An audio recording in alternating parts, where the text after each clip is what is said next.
Hello friends, welcome back to my channel Drishti GS academy. दोस्तों, आज इस वीडियो में हम वेनेजुला कंट्री के बारे में जानेंगे, ज्योग्राफी, हिस्ट्री और जो भी इम्पोर्टेंट पॉइंट हैं इसके बारे में, क्योंकि यह कंट्री बहुत ज़्यादा न्यूज़ में है। अभी रिसेंटली अमेरिका ने वेनेजुला की जो कैपिटल है कैराकास, इसके ऊपर एक स्ट्राइक की है, तो यह बहुत ज़्यादा न्यूज़ में है। यहाँ से कोई ना कोई क्वेश्चन बनना ज़रूरी है, संभव है। तो इस टॉपिक को हम यहाँ पर कवर करेंगे और आपके जीके के लिए भी यह अच्छा एक टॉपिक है। चलिए आगे बढ़ते हैं। देखो दोस्तों, जो वेनेजुला है इसका मतलब क्या है इसके नाम का? तो यह है, इसके नाम का मतलब है लिटिल वेनिस। इटली का एक शहर है वेनिस, उसके नाम पे रखा गया है। किसके द्वारा रखा गया था? अलोन्जो डी उजेडा, 1499 इन्होंने यह नाम रखा था। अब जब ये यहाँ पर पहुँचे थे, इन्होंने यहाँ पर देखा कि यहाँ के जो लोकल आदिवासी लोग थे, जैसे अरावाकास, करीबिस, टिमोटो, क्विकस, देखिए प्रोनाउंसिएशन थोड़ा अलग हो सकता है, ठीक है, तो इसको थोड़ा माइंड ना करें। अब जब इन लोगों को इन्होंने देखा कि ये लोग जो आदिवासी लोग थे यहाँ पर वेनेजुला के, ये ऐसे घरों पर रहते थे, स्टिल्ट हाउस हुआ करते थे लेक पे, ठीक है। तो इन्होंने इसके आधार पर इस शहर का नाम रख दिया लिटिल वेनिस, मीन्स वेनेजुला। इस तरीके से यह नाम इसका पड़ा। अब आगे बढ़ने से पहले पहले हमें पता होना चाहिए कि वर्ल्ड मैप में वेनेजुला लोकेटेड कहाँ है। देखिए आप, ये वर्ल्ड मैप है, इसमें हमें साउथ अमेरिका जो कॉन्टिनेंट है यहाँ पर आप देखेंगे तो यह सबसे नॉर्थ में जो देश आपको दिख रहा है यह है वेनेजुला, ठीक है। यहाँ पर आपको कैरिबियन सी दिखेगा, यह अटलांटिक ओशन भी आपको देखने को मिलेगा। एक साइड यहाँ पर ब्राज़ील है, फिर एक साइड कोलंबिया है, फिर यहाँ पर ट्रिनिडाद एंड टोबैगो है, सूरिनेम है, और यहाँ पर वो बारबोडोसा है, ठीक है। तो इस तरीके से कंट्री इसके सराउंडेड हैं, जो कि हम आगे भी देखेंगे। देखिए आप यहाँ पर इस वाले मैप में आसानी से समझ सकते हैं। यहाँ पर गुयाना हो गया, ठीक है, यह वेनेजुला है। ऊपर यहाँ पर कैरिबियन सी है, नॉर्थ अटलांटिक सी है, यहाँ पर कोलंबिया है, ब्राज़ील है, तो इनके साथ यह बॉर्डर शेयर कर रहा है। तो अब आपको मैप में वेनेजुला की जो लोकेशन है वह क्लियर हो गई होगी। चलिए आगे बढ़ते हैं। इसके बाद हम वेनेजुला की ज्योग्राफी जान लेते हैं। कैरिबियन ऑफ सी आपने देख ही लिया है, ठीक है। शुरुआत करते हैं इसकी लोकेशन से। तो यह कौन से कॉन्टिनेंट में स्थित है? साउथ अमेरिकन कॉन्टिनेंट में। नर्दर्न कोस्ट अलोंग कैरिबियन सी, जैसा कि आप देख सकते हैं नॉर्थ जो कोस्ट है वो कैरिबियन सी में है। इसके अलावा जो बॉर्डर है वह किससे के साथ शेयर कर रहा है? तो देखिए, वेस्ट में कोलंबिया है इस साइड, ठीक है। साउथ में ब्राज़ील है, जैसा कि अभी हमने मैप में देखा था। ईस्ट में गुआना है, गुआना के साथ एक डिस्ट्रीब्यूटेड एरिया है, गस्ट डिस्ट्रीब्यूटेड रीजन, ऐसे क्वेबो, ठीक है। तो यह थोड़ा सा इसके बारे में जान लिया। फिर इसके बाद हम देखते हैं यहाँ पर एंडेस माउंटेन, नॉर्थ से लेके वेस्ट तक एंडेस माउंटेन यहाँ पर फैला हुआ है, ठीक है। यूपीएससी में इससे रिलेटेड पिछले साल 2025 में क्वेश्चन भी पूछा गया था, ठीक है। एक्सटेंशन ऑफ एंडेज है। हाईएस्ट पीक कौन सी है? पोको वॉलीबार, जो 4978 मीटर ऊंची है। फिर इसके बाद लानोज सेंट्रल प्लान्स है, ठीक है। यहाँ के जो सेंट्रल प्लान है जो कि एरिया है, इसको क्या बोला जाता है? लेनोज। अलग अलग कॉन्टिनेंट में, अलग अलग कंट्रीज में इसको अलग अलग नाम दिया जाता है, ठीक है। वास्ट ट्रॉपिकल ग्रासलैंड है, important for cattle grazing and oil pipelines. इसके लिए काफ़ी इंपॉर्टेंट एक ग्रेजिंग ग्राउंड्स हैं, ठीक है, सेंट्रल प्लान्स हैं, ठीक है। इसके बाद रिवर की बात करें तो रिवर का नाम है ओरिनोको रिवर, लाइफ लाइन है वेनेजुला की, ठीक है। इसकी ट्रिब्यूटरी इसको सपोर्ट करती हैं एग्रीकल्चर और हाइड्रो पावर इलेक्ट्रिसिटी के लिए, ठीक है। फिर गुआना के हाईलैंड्स भी यहाँ पर हैं साउथ ईस्ट में। इंसेंट सी लिख रही है।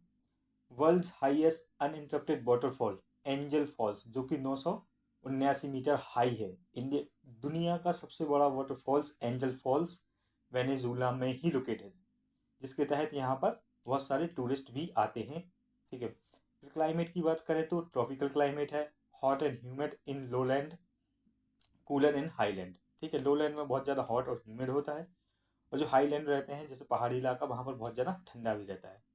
रेनी एंड ड्राई सीजन यहाँ पर दो ही सीजन रहते हैं। हमारे देश में, भारत में, यहाँ पर 4 सीजन देखने को मिल जाते हैं, लेकिन यहाँ पर रेनी और ड्राई सीजन से 2 ही सीजन यहाँ पर देखने को मिलते हैं। तो यह तो इसकी ज्योग्राफी की बात थी। आगे बढ़े तो इसका हिस्टोरिकल बैकग्राउंड भी जान लेते हैं। ठीक है, तो देखिए यहाँ पर प्री कॉलोनियल एरा था, जब यहाँ पर ट्राइब्स रहती थी, इंडिजीनियस सोसाइटी थी यहाँ पर।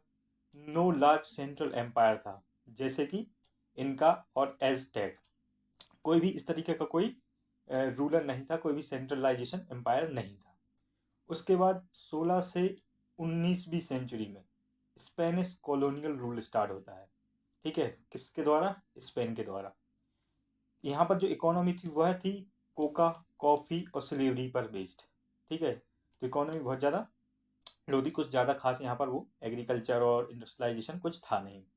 ठीक है, फिर इसके बाद इंडिपेंडेंस मूवमेंट स्टार्ट हुआ 1811 से 1821 के बीच में। किसने इसको लीड किया?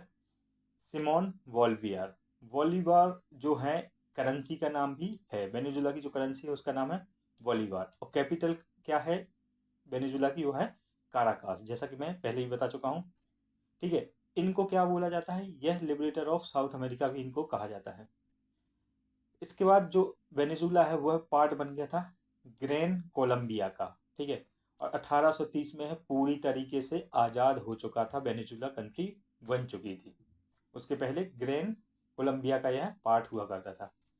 फिर 20वीं सेंचुरी आती है, यहाँ पर ऑयल डिस्कवर होता है 1914 में, जिसके कारण इकोनॉमी चेंज हो जाती है। इससे पहले इकोनॉमी स्लेवरी थी, कोका और कॉफ़ी पर डिपेंड होती थी, लेकिन अब यहाँ पर ऑयल निकल आया तो इकोनॉमी चेंज हो रही है।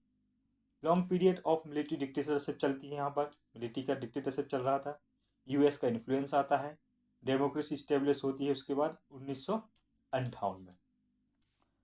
ह्यूगो चैवेज एरा 1999 से 2013 तक ह्यूगो चैवेज एरा चलता है। इंट्रोड्यूस होता है बोलिवियन सोशलिज्म का। ठीक है, नेशनलाइजेशन होता है ऑयल एंड इंडस्ट्रीज का, वेलफेयर प्रोग्राम फंडित किए जाते हैं, ऑयल रेवेन्यू बढ़ता है। ठीक है, एंटी यूएस स्टैंड यहाँ से निकल के आता है। ठीक है, अब देखिए जहाँ पर ऑयल निकल के आता है तो अमेरिका वहाँ खिंचा चला आता है। ठीक है, तो जैसे ही यहाँ पर ऑयल आया था तो यहाँ पर अमेरिका का इन्फ्लुएंस आता है, और अमेरिका के खिलाफ यहाँ पर एंटी इंस्टेंस चलते हैं। इसका रीजन हम यहाँ जानेंगे। देखिए, अब जब ऑयल निकल आया है यहाँ पर, तो अब जो वेनेजुला की इकोनॉमी है वो है ऑयल रिजर्व, जो लार्जेस्ट ऑयल रिजर्व है यहाँ पर। देखिए, दुनिया का 33 से 35% का ऑयल रिजर्व यहाँ पाया जाता है। तो आप समझ सकते हैं कि जो वेनेजुला है कितना इम्पोर्टेंट देश है, क्योंकि सबसे ज़्यादा ऑयल रिजर्व यहीं पर पाया जाता है, और ये की मेंबर है ओपेक का। स्ट्रेटेजिक एनर्जी सप्लाई पोटेंशियल है वेनेजुला के पास। अब देखिए, जिसके पास एनर्जी होगा उसका इन्फ्लुएंस ज़्यादा बढ़ेगा। तब ऐसी सिचुएशन में जबकि सबसे ज़्यादा ऑयल आपके पास है, तो आपके खिलाफ कौन खड़ा हो रहा है? अमेरिका, यूरोपियन यूनियन, यह अपोज्ड करते हैं वेनेजुला को। ठीक है, इसके अपोजिट में देखें तो रशिया, चाइना और ईरान वेनेजुला को सपोर्ट करते हैं। इस तरीके से यहाँ पर इन्फ्लुएंस कर रही हैं जियोपॉलिटिकल्स, ग्लोबल जियोपॉलिटिकल्स कंट्रीज। इसलिए यहाँ पर यह जियोपॉलिटिकल्स जो कंडीशन है वेनेजुला की वह डिफ़िकल्ट है थोड़ी सी, जो हमें आए दिन न्यूज़ में देखने को मिलती है। इसके बाद अगर हम इन्वायरमेंट की बात करें तो अमेजोन रेन फॉरेस्ट यहाँ पर पाए जाते हैं, रिच बायोडाइवर्सिटी है, मेजर फ्रेश वाटर सिस्टम्स हैं, एंजल फॉल्स है, फ्लोरा फोना आपको यहाँ पर देखने को मिलेगा, जो कि काफ़ी इम्पोर्टेंट है। इसके बाद वेनेजुला की मेजर प्रॉब्लम देखें हम, तो देखिए इकोनॉमिक क्राइसिस चल रही है। अब जैसे कि आपने मैप में देखा था कि जो वेनेजुला है अमेरिका के जस्ट नीचे है, अमेरिका के पास है, और ऑयल रिजर्व आपके पास है, और आपके फ्रेंड्स कौन है? चाइना, रशिया और ईरान। तो ऐसे में अमेरिका जस्ट अपोजिट एनिमी बन के खड़ा हो जाता है वेनेजुला के। अब ऐसी सिचुएशन में क्या करेगा वेनेजुला? तब यहाँ पर बहुत सारी इकोनॉमिक क्राइसिस चल रही हैं। डायरेक्ट लड़ाई नहीं हो रही, डायरेक्ट कोई वॉर नहीं हो रही, लेकिन इकोनॉमिकली वेनेजुला को वीक किया जा रहा है। ठीक है, तो इसके ऊपर बहुत सारे सैंक्शन लगाए जा रहे हैं। ठीक है, किसी भी देश के साथ इसके संबंध अच्छे नहीं हो पा रहे हैं, ये सब यहाँ पर इन्फ्लुएंस किया जा रहा है। इसका रीज़न, इसके जो कॉन्सिक्वेंसेस है उनको अगर हम देखें तो हाइपर इन्फ्लेशन यहाँ पर हो चुका है। ठीक है, करेंसी कोलैप्स हो चुकी है। करेंसी कौन सी है? बोलीवार। ठीक है, सीवियर शॉर्टेज चल रही है, फूड की, मेडिसिन की, फ्यूल की आयरॉनिकली है। ठीक है, सबसे ज़्यादा रिजर्व आपके पास है, लेकिन आपके पास फ्यूल ही नहीं है। क्योंकि देखिए ज़्यादातर फ्यूल तो आप इंपोर्ट करके आप अपना जो इंपोर्ट एक्सपोर्ट है वह बढ़ा रहे हैं, क्योंकि आपके पास और कोई रिसोर्सेज नहीं है, आपकी इकोनॉमी फ्यूल पर बेस्ड है। तो ऐसी सिचुएशन में आपको फ्यूल को बाहर बेचना पड़ेगा, उसके बदले में आपको और जो अनाज है या फिर और भी जो फूड आइटम है वह आपको इंपोर्ट करने पड़ेंगे। तो ऐसे में आपके पास खुद ही फ्यूल नहीं बच रहा, क्योंकि आप इंपोर्ट एक्सपोर्ट में ही फ्यूल को यूज़ कर रहे हैं। ऑयल डिपेंडेंसी है, 90% आपका एक्सपोर्ट ऑयल पर डिपेंड कर रहा है।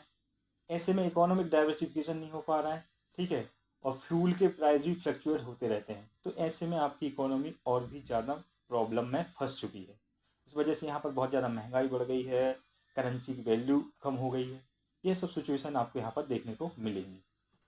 इसके बाद पॉलिटिकल क्राइसिस भी है, चुनाव टाइम से नहीं हो पा रहे हैं, ठीक है। 2013 के बाद निकोलस मुद्रो आए थे, तो इन्होंने चुनाव करवाए। अब कहा जाता है कि चुनाव में इन्होंने हेरा फेरी की है। निरंतर पावर स्ट्रगल चल रहा है यहाँ पर, ठीक है। एलिगेशन लगाया जा रहा है कि इलेक्शन फ्रॉड हो रहा है, अथॉरिटेरिज्म चल रहा है, बिग डेमोक्रेटिक इंस्टीट्यूशन है, सब कुछ बिका हुआ है, ठीक है। जो निकोलस मुद्रो है यह अपने हिसाब से सब कुछ कर रहे हैं, डिक्टेटर बने हुए हैं, ठीक है। इसके अलावा अब जब डेमोक्रेसी नहीं है, पॉलिटिकल क्राइसिस है, तब क्या होता है कि जो इंटरनेशनल सेंक्शंस हैं यह आपके ऊपर लगाए जा रहे हैं। यूएस और यूरोपियन यूनियन आपके ऊपर सेंक्शन लगा रहे हैं, बैंकिंग सिस्टम ठप पड़ा है, ऑयल एक्सपोर्ट आपका बंद हो चुका है, ठीक है। रिड्यूस्ड फॉरेन इन्वेस्टमेंट, आपके पास कोई फॉरेन इन्वेस्टमेंट नहीं आ रहा क्योंकि आपके पास सरकार नहीं है, गवर्नमेंट नहीं है। ह्यूमैनिटेरियन क्राइसिस यहाँ पर आपको लीड करके जा रही है। ओवर 7 मिलियन रिफ्यूजी हैं, कंट्री से बाहर जा चुके हैं। कौन कौन सी कंट्री में? आसपास की जो कंट्री हैं जैसे कोलंबिया, पेरू, ब्राज़ील, यहाँ पर भाग के जा रहे हैं। कुछ लोग अमेरिका भी जा रहे हैं। माल न्यूट्रिशन यहाँ पर है, हेल्थ सिस्टम कोलैप्स हो चुके हैं। तो देखिए जब एक प्रॉब्लम आती है तो उसके साथ और भी प्रॉब्लम आती हैं, ठीक है। पॉलिटिकल क्राइसिस की वजह से देखिए आप कितनी सारी प्रॉब्लम यहाँ पर आ रही हैं। जब तक पॉलिटिकल प्रॉब्लम सॉल्व नहीं होगी बाकी प्रॉब्लम सॉल्व नहीं हो पाएंगी। इसके अलावा ये सारी प्रॉब्लम कम थी कि अमेरिका ने 3 जनवरी 2026 को न्यू ईयर के जस्ट तीसरे ही दिन यहाँ पर वेनेजुला के ऊपर एक स्ट्राइक की है, मेजर स्ट्राइक की है। मुद्रो और उनकी जो फैमिली मेम्बर थे इनको सीज कर लिया गया है यूएस फोर्सेस के द्वारा। अब इनको वेनेजुला से निकाल के अमेरिका ले जाया जाएगा और वहाँ जाके इनका ट्रायल होगा, इनके ऊपर अमेरिकन लॉ लागू होंगे और उनको उस तरीके से सज़ा सुनाई जाएगी। तो एक प्रॉब्लम कम थी कि दूसरी आ गई। अब उम्मीद करते हैं कि जब ये यहाँ से चले जाएंगे तो वेनेजुला में फिर से इलेक्शन होंगे और यहाँ पर एक डेमोक्रेटिक गवर्नमेंट आएगी, ठीक है। तो यह पूरा मैटर था, ये हमने वेनेजुला की हिस्ट्री जानी, ज्योग्राफी जानी और जो करंट सिचुएशन है वह भी हमने समझी। तो यह वीडियो का अंत था। वीडियो पसंद आए तो लाइक करें, कमेंट करके बताएं वीडियो कैसा लगा और कौन से टॉपिक पर वीडियो बनना चाहिए। अपने दोस्तों के साथ शेयर करें और चैनल को सब्सक्राइब करके मेंबर बनें। मिलते हैं अगले वीडियो में, तब तक के लिए जय हिंद।